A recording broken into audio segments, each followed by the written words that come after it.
Welcome, everybody, to another great episode of Real Life Matters. Of course, I am your host, DBoss, and I just hope that everybody's been doing their 15 minutes or more of laughing, because that's going to keep you looking youthful, bring down your blood pressure, help heal your body, keep your abs toned, knowing that you don't have to stop going to the gym, but it helps in that also.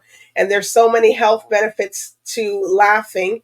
And it helps you bring your day forward. You know, like you're laughing, you're going to have a positive day. You're going to feel better. You're going to respond to people better. And also, and don't tell me if you don't have anybody you could laugh with, because you can always call somebody. You can watch something funny. They got all the streaming services and different things. You could surely find something that you can laugh about. So don't tell me that you can't do your stuff. It also warms up your vocal cords. If you got to do public speaking or singing, a lot of people told me if they sing, they laugh so that their voice can, they can warm their vocal cords up here and everything else. So there's a lot of health benefits to laughing. So we're going to hear something from one of the sponsors, and we're going to be back here. We have a really special guest, people, and he does so many different things and so many things that have been noted down. So, it's not just doing something, but the world has recognized him for these things. So we'll be right back just after a sponsor from Vital Steps to Vital Health. Welcome to your Vital Steps to Better Health and Fitness. I'm Joanne James. Today we're talking about how exercise affects stress. Everybody has stress in some way in their lives, but regular exercise is a powerful tool for managing your stress level. A couple of things that it does. One is it releases endorphins, which is a feel-good hormone, into your system that gives you more energy, makes you feel good, and reduces your anxiety and probably eliminates your depression. Also, exercise is a distraction. It keeps you thinking about other things other than your problems that you're having. So exercise whenever you're feeling stressed, that will distract you. Exercise also improves your sleep quality by regulating your sleep pattern, which is increasing your resilience to stress. So get a good night's sleep, and you'll get that after you exercise. So make sure you incorporate exercise into your daily lifestyle, and that way you'll get a lot less stress in your life. I'm Joanne James, and this has been your Vital Steps to Better Health and Fitness. See you next time. Thank you, Joanne James, for that. I'm telling you, everybody's got a lot of stress today. So, follow that format and you should be all right. But now we got somebody, as I told you before, he is a author, a famous cricketer, a pilot. He's been the first Black pilot of a big airline, which is Virgin Airlines. But we're going to find out from him all the fantastic things that he has accomplished from when he was young, what he dreamt of, what he stumbled upon. So we're going to find out all about that. So with no further ado, I introduce to you Ricky ELLCOCK. Hi, nice to meet you all. Wow. I didn't even know how to do your businessman, this, that. You're crossing all the T's and dotting all the I's. Reading all the books. Yeah. So we got you here. So Ricky, everybody here likes to know what Real Life Matters. Like, where's everybody's cultural background and where they come from? So can you tell us? Well, I was born in Barbados in the 60s. Grew up in Barbados until I was 15 years old. And then I won a cricket scholarship to a school in England, one of the very prestigious schools in England, full scholarship. And I went there, played cricket, did all my O levels and A levels and stuff like that. And then eventually was selected to play for England. So that's sort of the preamble of what started. But in effect, I started in a really very poor background. I lived. It's not that poor. It's not that poor. My family comes from Barbados, so does that? Yeah. My family comes from Barbados, and the Boss Sticks and the Grants Carters and stuff. Well, I got a big family, and then and then of course CaribVision. They're in their head office. The head office is there in Oh, Barbados. really? Oh, Yeah. yeah. It's a cool part of the world. And I try, as a matter of fact, I'm going there on Saturday, so I try and get back as often as I can. Wow. So you're gonna be eating all the cuckoo, the flying fish. Yeah, sweet bread. Oh yeah. I make that. I make it well. The fish cakes, Yeah, yeah, the, all of that stuff. the jam puffs. I Yeah, haven't had that before though. yeah, yeah. Well, I try my hardest to keep away from them. And the beer and Yeah, the rum. absolutely. All right. So, you said a very important quotation here with your book. Yeah, And you said something at the end there, which we're gonna. It's really big part of your history.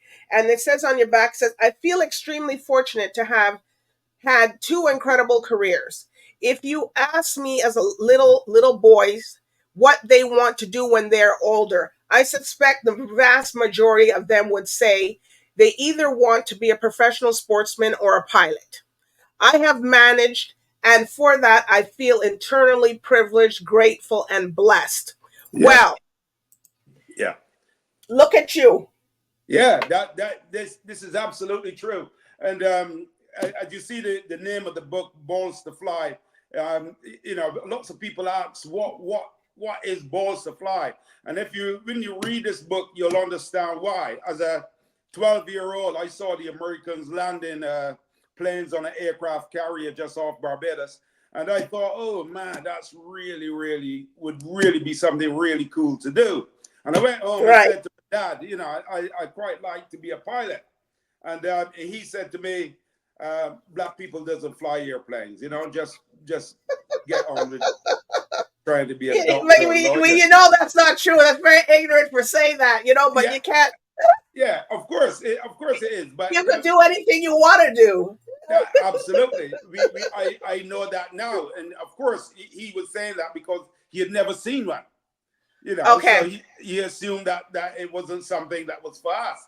But it always stuck in my mind, and it sort of said to me in later life when I finished playing cricket, I'm going to show him that this is something that I could do. So we're gonna flip back to that.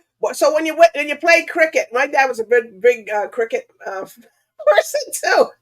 But cricket it's a recognized sport. Now you see up here in Canada and I'd say North America, people are now saying, "Wow, that's a good sport now," because people didn't really used to know what the cricket Yeah.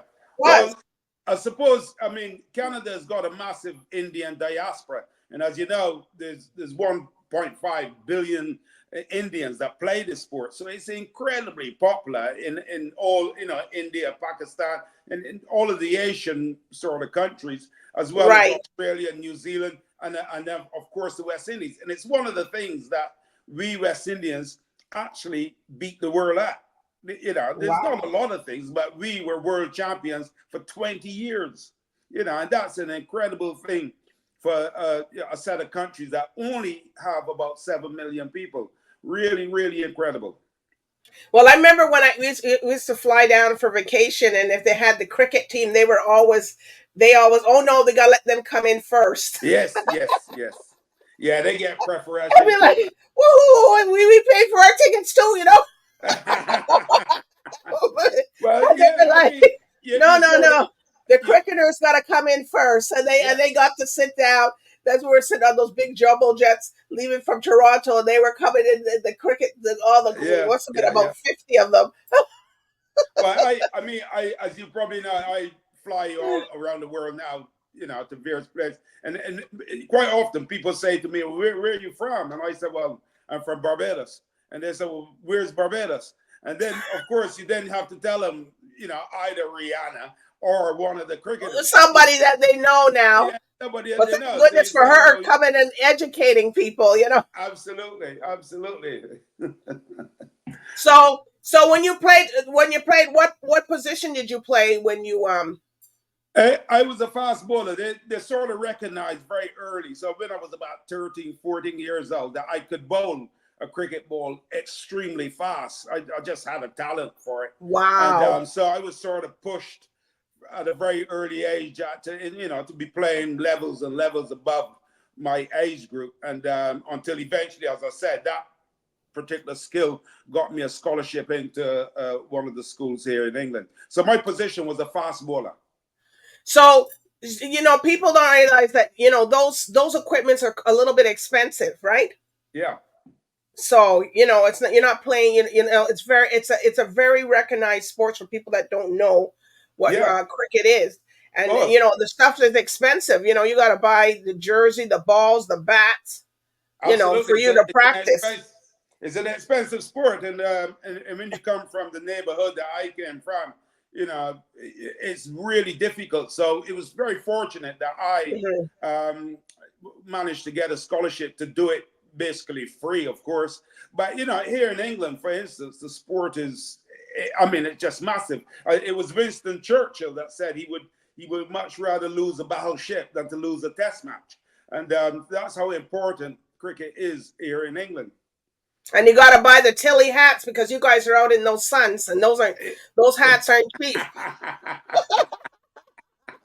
Those hats are not cheap. Yeah, absolutely, absolutely, It's absolutely. like you got to get a sponsor to sponsor everybody. Yeah, yeah. Well, I had a sponsor, of course, who sponsored me through school here in England. A guy put his hand up and actually paid all of my school fees. So I was very lucky, very, very lucky. Wow. Yeah. So okay, so now you got to take pilot lessons. So how did you get through that with your father being adamant like Yeah. Well, to lead on to this, I played sort of professional cricket for a number of years, okay. and then until eventually I was selected to play for England. And on my very first England tour, I had a major back injury, and um, Oh, and that was and it took. I had two back operations, and then eventually the doctors basically said, "Look, you need to stop playing, otherwise you're going to cripple yourself." So I was stuck basically at 24 years old, nothing to do, back injury, two lots of operations, looking to have a third, and with nothing to do. So I but thought, people don't realize that cricket it's a lot on your back. yeah, yeah, yeah, it's a very strenuous sport, especially for fast bowlers. Fast bowlers Yeah. are, you get a lot of injuries, knees, ankles, shoulders, backs. And when these things go, unfortunately, they tend to go again and again and again. And that's basically what happened to me, except that quite often these things happen to people at 30 years old. But because I'd started playing professional cricket at such a young age, I Woo. started at 16 years old. So Wow. by 24, I'd played, 8 years of professional cricket, and my back was just gone. So Wow. that was why I had to find something else to do. So now, so after you healed and everything, so here you go. Say, okay, I got some money, so I want to go get my pilot's license. Well, suddenly after massive bout of depression and feeling Oh, sorry for myself and professional career is finished. Then I thought to myself, you know what? I'm going to show my dad that I could do this. And so I begged and borrowed and scraped the funds together and went off to flight school. so where'd you do that in England, or did you do it where? Well, I did a bit of it in America, in Okay. Arizona, the Arizona state. And Oh, then okay. from there, I came back to England and finished at British Aerospace Flying College in England. So were you scared at first? No, no, the minute Oh my God. I got in an airplane, I felt like I felt like it was putting on a glove. Wow. I was just so happy to do it.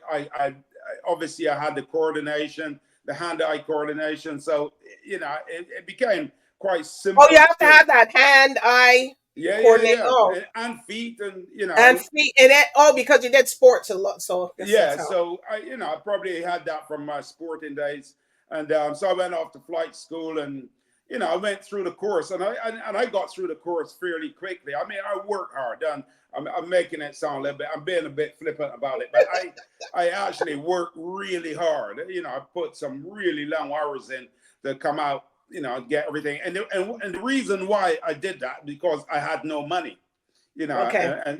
and flight school is incredibly expensive. Most pilots are rich boys, huh? I just tell you, most pilots are not poor. And but I was the poor pilot, or the poor trainee pilot. And so I had to put the work in, because I knew I only had one shot at everything. Otherwise, I was going to run out of money. And then you have to be good at math too, right? Yeah, good at math, good at physics. Obviously speak decent enough English. But I of course, because I had a scholarship and been through a really expensive school, that I was quite well educated, so I was able to fit into that. But so I want to hear something. We're on the flight, and then you come on and you say, I just want to hear that part. This is your captain. That's what you like. I want to hear it. I want to hear it say it. We're on the flight. We're getting ready to take off. We're going to England. We're going to Barbados. I want to hear how you said it, because it's so nice when you hear the captains. Come on. Okay. Good afternoon, ladies and gentlemen. Welcome aboard. Hope you all enjoyed the flight. We're looking forward to taking you all the way down to Barbados. My name is Captain Ricky ELLCOCK. I hope you're sitting comfortably and enjoy the flight. And then everybody claps. Yeah, everybody claps. Everybody. And they say, "Well, Ricky, you better bring us in landing too." Yeah, everybody says, "Is he got a Bajan accent?" So did you get that? That people knew that when you talked, they had a little bit of an accent or something when you. Yeah, well, I'll tell you. I mean, before I get that far, I came out of flight school, feeling really happy for myself, and I just could not get a job. I wrote to fairly much every airline there was Wow. in this world, and I could not get a job. I tried and I tried and I tried, but I couldn't. And eventually, I had a little bit of luck. I got a job with the local airline in the Caribbean, an airline by the name of Liat. Flying. Oh yeah, yeah. Yeah, and they flew Canadian aircraft, the Dash 8. The Canadians would remember that aircraft. And so yeah, I did basically cut my teeth on that thing. But meanwhile, I was writing off the airlines, because I'd spent £80,000 on my license. It's a lot of money, which I didn't have. A lot of it I'd borrowed and begged for, And so were there other black kids and stuff in the school that was taking the airlines too, or was it just you? Not one. It was me. This is the early 90s. You're the token one. Yeah, there was me. There was one of us. And anyway, I don't know why. I'm not putting anything out here, but all the colleagues that I went through flight school, they got jobs. I didn't. I couldn't. And but anyway, I continued writing, and I continued writing, and I continued. And eventually, one day, my wife at the time, she sent me a little message early in the morning, and she said, "Rick, Virgin Atlantic has offered you an interview. You need to get back. You need to get back here and do this interview right now." Right now. So I at the same time, I was a young pilot in Leah with not a lot of money, so I had to try and find some money to get back to England to do this and to try and do the test. And I turned up, did the interview, and this is where I had a little bit of luck. And this is really incredibly. At the end of the interview, one of the guys that had interviewed me, he came over to me and he said, "Oh, Rick, where in Barbados are you from?" And I said, "Excuse, sir, do you know Barbados quite well?" And he said, "Yeah, my wife is a Barbadian." And yeah, my wife is a Barbadian, and I have a Barbados passport myself. And that was my little bit of luck. Wow. and that I got the job in Virgin Atlantic in 1997, and the first black pilot that they had employed. And a few years later, became a captain. The first black captain that they had employed. Wow. So that was my little bit of luck. So you're flying. So how many passengers were in for Virgin? In the airplane? Well, I Yeah. flew. I was started on 747s, the jumbo jet, and that was 450 passengers. Woo! It's a big airplane. So I guess when people saw you, they must have said, "What?" Yeah. And if the old people saw you, they say, "What?" Oh yeah. Sometimes some of them said, "Whoa." I remember one instance when a young lady would keep hitting her husband all the time. Said, look, and when eventually looked, she said, "Look, there's black people flying the airplane." So, and especially in America, so they must have been shocked. Yeah, I get that too. So, but people, it's because people hasn't seen many of us. There's not, Virgin to this day only have 4 black pilots, so it's not a lot. Till this day, they don't only have 4? They don't have, 4 black captains. Wow. There's not a lot of us. But, that's not only, I wouldn't only put it down to racism or anything like that. It's because to learn to fly is incredibly expensive. It's very expensive. Yeah. My brother, my stepbrother, he flies. He's a pilot, captain. Oh, is he? Oh, excellent. So he's I think he just switched over. He was doing Canadian. I think he just switched over to Porter here. It's a Porter Airlines. Okay. Yeah. So he'll know how difficult it is. It can be very, very difficult. And it's very expensive. And the tests, and they said that some of the things they're not using from back when you tested, but they're still testing you on those things. Absolutely. So you still fly now, or you just fly for fun? Well, there's a little string in the tail to this story, which in the book, a few years ago, I fell down the stairs and had a brain injury, which you'll find out in this book. Okay. And so I'm waiting for my medical to be returned. Okay. Yeah. So in the time you wrote this book, I guess while you're waiting. Yeah, I started writing this book. This book is being written mainly in sort of depressive years because balls to fly. When I stopped playing cricket, or when I was forced to give up cricket, I sat down and started to write about my life in cricket, which is what I did. So I wrote, I don't know, thousands of words about that. And then, of course, I had the inclination to go flying. So I put it aside and went off flying, did all my flying. And this book was started 30 years ago. Gosh. And then, of course, COVID turned up and there was nobody flying. So I went back at that stage and started to write the book again. And that's what I've continued with now. But, everybody said, COVID was, I know we understand it was bad and things happened. A lot of people died. But you know what? A lot of things birthed in COVID. A lot of things did. Look. Absolutely. This book birthed in COVID. I had nothing to do. There were myself and girlfriends sitting all day, every day. And I decided, you know what? I'm going to find something to do. So I sat down and finished this. And I was very busy during COVID interviewing everybody. Everybody was home. I didn't have to, whenever you want. Yeah, well, we're available right now. You want to do it now? We can do it now. Yeah, well, that's interviewing people all the way up to midnight. Oh my gosh, it was very busy. That's the birth of this book here, and so I had plenty of time. I would get up every morning, have a bit of breakfast, sit at the typewriter, and write till it was bedtime. Yeah. So how many pages is it? 240 pages, about 75,000 words, and it goes from my flying career all the way through to a near-death experience that I had. Okay. So where can people purchase that, at the bookstore or online, or This where is can this, they? yeah, this is purchased at Amazon. A lot of bookstores, you of course you can order it, but Amazon is probably the easiest way for people And outside of how much England. is it? It's retailing about £18. What's 18 30? pounds? $20 or so. Oh, okay. Okay. Yeah, I yeah, don't know that money, so yeah. That's okay. That's okay.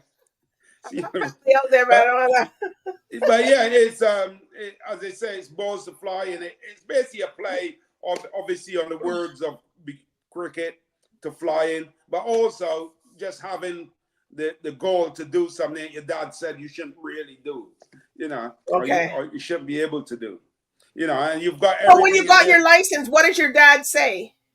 Well, my dad wasn't alive to see my license, so Oh he my God. absolutely he never got the opportunity. The two things that he didn't get the opportunity, one was to see me play professional cricket, which Jeez. he was a big cricket fan. Well, he was the guy that sort of pushed us into cricket, and he didn't get the opportunity to see me fly. I would have loved this. In this book, there's a chapter of me flying back into Barbados for the first time, and it was being really exciting for him to see me To land a double witness that. So you land flew the plane from the US to Barbados. from the UK, yeah, from London to UK, Barbados. UK, UK. Okay. Yeah, from the Wow. down to Barbados. And that was the first time we had done it. So it would have been really nice for him to be there to see that. But unfortunately, he had died, years previously. So he never got the opportunity to see a Well, he black might be person. watching you from up above and say, Yeah, "Yeah, look at you there. yeah. Let's Look at hope you he's there. watching from up Stand above. there." Yeah, yeah. There's a black, a black guy could fly an airplane, you know.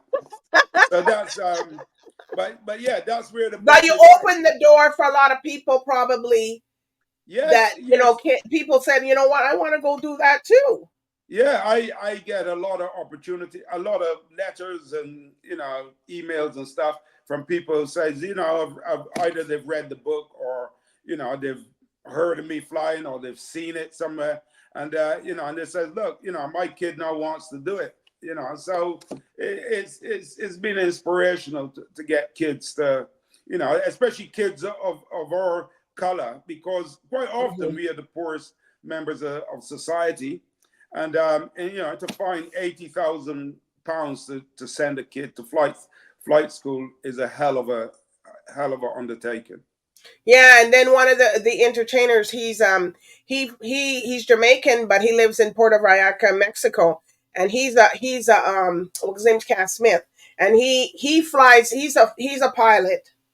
He's Mm. an entertainer and a pilot, and he teaches, and his scholarships. He gives away scholarships to kids that want to learn how to fly. Yeah, well, I'm part of an organization that does that for little minority kids, Yeah. men and women, and called Fantasy Wings, and Wow. they give away flying lessons and mentoring from people like myself, black pilots. These kids, a lot of them have never seen black pilots before, so we go out and speak to them and encourage them to give it a shot. Wow. So what's up for you next? What are you gonna be doing next? Because you got. Well, sort of the big thing is trying to get my license back. If you read the book, Okay. there's a really harrowing tale at the end of the book where I had a sort of came very close to death on 4 separate occasions, and so I'm trying to get over that sort of experience and to get my license back. So that's sort of the big next project. But then, once that's happened, what I don't know. Maybe I'll go back to the university or I don't know. I'll try something. Okay. Yeah. Well, everything's on pause. Yeah, yeah, yeah, yeah. Absolutely. All right. So are there any shout outs that you want to give to anybody or people or anyone? Well, the publishers are Fairfield Publishers, and they're on the internet. Just you can dial them up and thing. I give a shout out to, my guardian, the guy that paid for my for my education here in England. He's now 89 years old. And funny enough, today is his birthday, the 29th of May. He's born in 1935. And he shelled out a lot of money to send me to school here in England. This is a white guy, by the way. So I've just this minute got back from his birthday lunch. Woo! So he's probably the one I'd love to give a shout out to, because he's made a lot of this possible. Okay. And where can people follow you if they want to keep up with you on social media? And RickyElcock.co.uk. I'm on Instagram, on Facebook, LinkedIn. They're all of them are there, and all the various things that I'm doing and getting over. Of course, Barbados. Combermere, the school. You would have heard of Combermere. Yeah, I heard it. I've heard of it. Yeah. Have you? It's a top school, and it's the one that gave me the opportunity as a 9-year-old. Secondary school, 9 years old, and they looked after me and made sure that I lived up to my true potential. Wow. Kudos to you. This is just amazing. You hope you might be in one of them. It looks like it's gonna be in one of them history books if you ain't already. Yeah. That's what I'm saying. When you read this thing, you'll see what my life has been a sine wave, DBoss.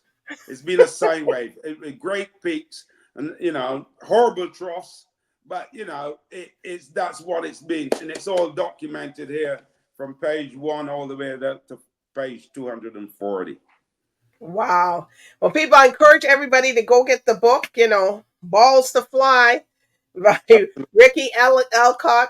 And, you guys, his story is just amazing, and his journey is continuing on. We don't want to give away everything, so you got to go get the book. Yes. You got to read the book. And then perhaps we'll come back and we'll talk about it.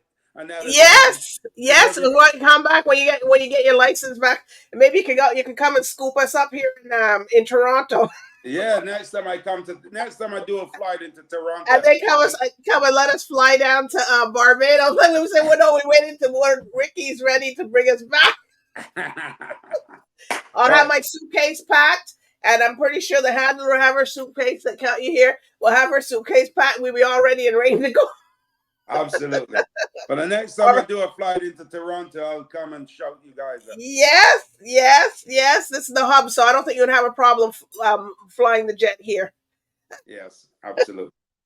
All right, so I do want to thank you, Ricky ELLCOCK, for coming on tonight and telling us about everything, good, bad, what happened. But most of the stuff's been good. Yes, you have a struggle, but every successful person has to go through things like that before they hit the hit.